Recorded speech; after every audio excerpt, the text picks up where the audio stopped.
So let's take a look at ICord. Just for a quick refresher, this is how you make ICord. I'm going to cast on 3 stitches onto a double-pointed needle here. And I like to use the short double-pointed needles that are sometimes called glove needles. It just makes things a little bit quicker. Now I've got 3 stitches on. I'm going to knit those 3 stitches. 1, 2, 3. And now I'm not going to turn my work. Instead, I'm going to slide those stitches all the way to the other end of our needle. That's why we're using a double point.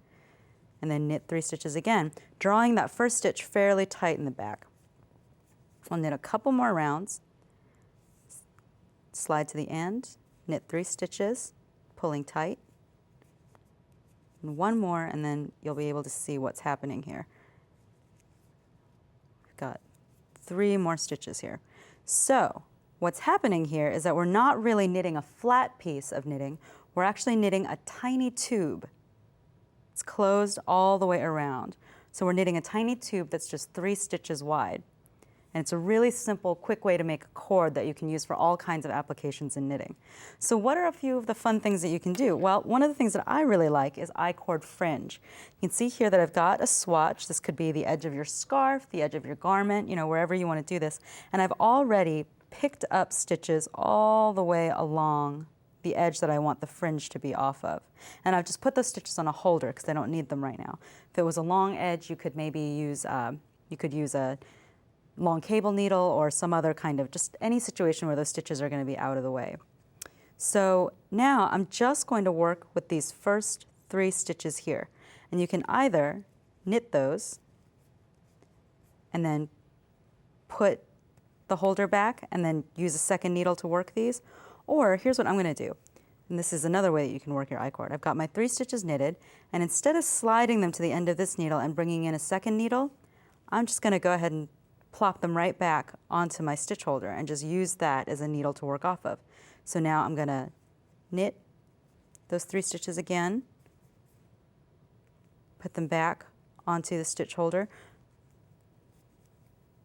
knit 3 stitches again, put them back onto my stitch holder. And you know, it doesn't really matter that the stitch holder is a little bit smaller in diameter than my knitting needle, because the needle that you hold in your right hand is the one that actually determines the size of the stitches. They're just kind of resting on this slightly smaller diameter piece.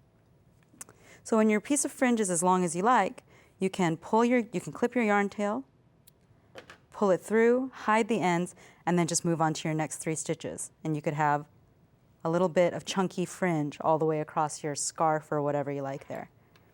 Another thing that I like to do is to take 3 long pieces of ICord. 3 is kind of the minimum that you can use for this project, and these are about 6 inches long.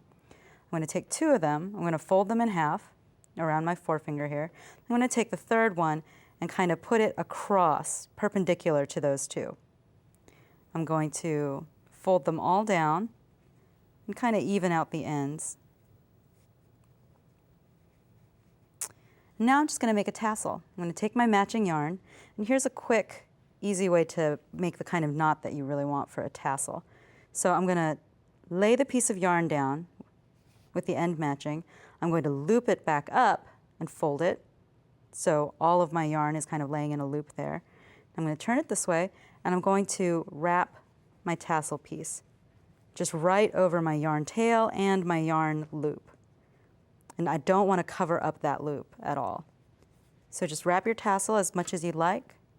Then you're going to snip your yarn tail, insert it through that loop that you left open, and then just grab your tail and pull just until the juncture sort of disappears.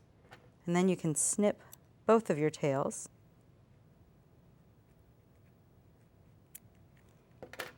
And you've got this very cute little tassel that you can then affix onto anything that you would want to use for a tassel. It's just kind of a fun, whimsical take on it. The final thing I'm going to show you is just a little bit removed from ICord, but it sort of has the same appearance of a skinny little cord. But this one is a corkscrew. So we're going to cast on as many stitches as we want for this piece. 3, 4, 5. I'm going to cast on 7 stitches today. So I've got 7 stitches on my needle. And now I'm going to, in the very first row, I'm going to increase all those stitches right away. So I'm going to knit into the front of the loop and the back of the loop, knit into the front of the loop and the back of the loop, front and the back, into the front leg and also the back leg. And by doing this, I'm going to decrease, or I'm going to completely double the number of stitches that are on my needle. I now have 14 stitches on my needle. On my return row, I'm going to actually go ahead and bind off every single one of those stitches. So it's just a standard bind off. I'm going to purl one and then pass over. And I'm only purling because I'm on a purl row now. Purl one and then pass the next stitch over. I'm about halfway through here. So you're going to bind off all your stitches, and that rapid increase and decrease, or that rapid increase and then just binding off at the end, is going to give you a very cute little twisted spiral.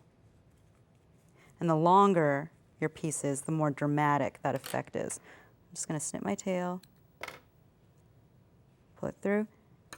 You can see that I've already got a little bit of a spiral happening here.